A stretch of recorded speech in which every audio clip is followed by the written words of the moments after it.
Ladies and gentlemen, welcome to RPM League, the wrap-up with myself, Elvin Eldritch, and I'm here joined by the Managing Director for the Europe Division, Leonard Stolk. Leonard, welcome. Hi Elvin, welcome to Amsterdam. Thank you so much. So Leonard, let's talk about the Europe Strikers. The division who is now in their second year of engagement, year one, R-League, year two, RPM League. In your own words, what do you see as the difference year on year when it comes to engagement, motivation and performance? I think it's an infectious concept and people just take to it like ducks to water. They love the battle and the battle being broadened now to a global one. Yeah, it's awesome. Yeah. So Leonard, obviously we talked last week about the UCATs and about how they're engaging at a whole new level and one of the best in class. I have to say that the Europe Strikers are also up there.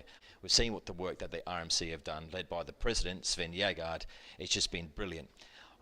I guess the question to you is, how do you see these guys playing their role this year and in future years when it comes to RPM? I think it's a completely different kind of structure than the one that we work with formally. And I think it's this slightly loosely knit, nearly social network that kicks in that makes the difference. Yeah, I couldn't agree more. And I think those guys, as we're seeing on screen now, last year the black tie ball, which was put on by them for their fellow colleagues, was just a sensational event. So look forward to more of that. Okay, Leonard, time to do a division deep dive into the Europe Strikers. So how many teams do you have? 21. Who are the teams that we need to keep an eye on in 2017?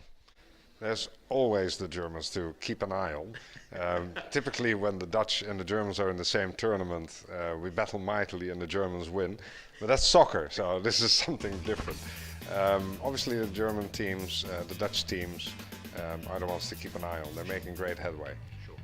What are the KPI strengths within the Europe division as you see it at the moment? Right now they're SVC and prepaid, so prepaid cards. And I'm quite happy to see SVC sort of prominently showing up as one of the qualifiers. We need to continue to grow our risk awareness. Maybe not the one thing that drives the commercial side of the business, but it is the one that's conditional for us to be in business. Yeah, absolutely. And also, it's nice to see prepaid cards coming through as well. Yeah, that was quite surprising to me. And we've had a few challenges with the product here in the European scene, some operational issues. But at the same time, the mix of the card product and the physical cash is really a direction we need to go into. Yeah, absolutely. And also, it always helps when you've got your sponsors, being MasterCard, of the RPM League, to see that product going north. So everyone's a winner there. Very exciting indeed.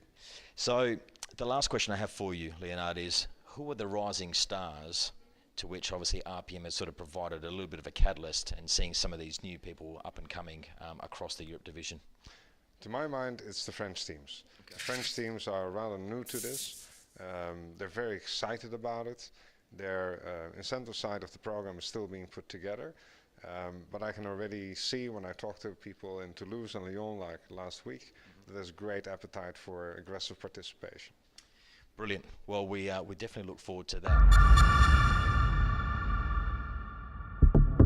So, Leonard, at this point I'm going to shake your hand. I'm going to say good luck to you and the European Strikers for the rest of the year under the banner of RPM League. And at this point, we're going to hand over to Claire Walsh, who's going to take us into this week's instalment of the Engagement Excellence Corner. Claire, over to you.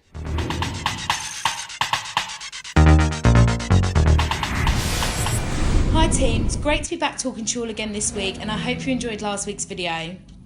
Well, I'm going to dedicate this week's Engagement Excellence Corner to reviewing the NAM TMC launch, as it's time to wash up their results and see how well they did. Incredible effort by the Nantastic 4 team, delivering a 38% up on cards versus last year for the same week, with TMA downloads at 55% versus the previous week.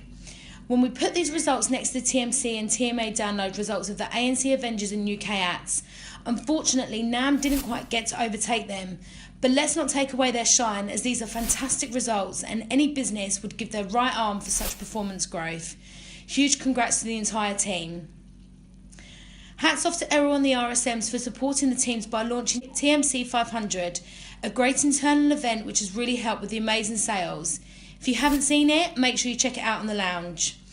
And also, thanks to all the team captains and team managers for continually shouting out about all your top performers through the lounge team pages and also via email. Sensational engagement from you all. That's it from me this week. Speak to you all next week, and until then, good luck with sales. Thanks, Elvin. Well, there we go. Thank you so much, Claire. And guys, that was the wrap up all the way here from Amsterdam. Until next week, good luck with sales.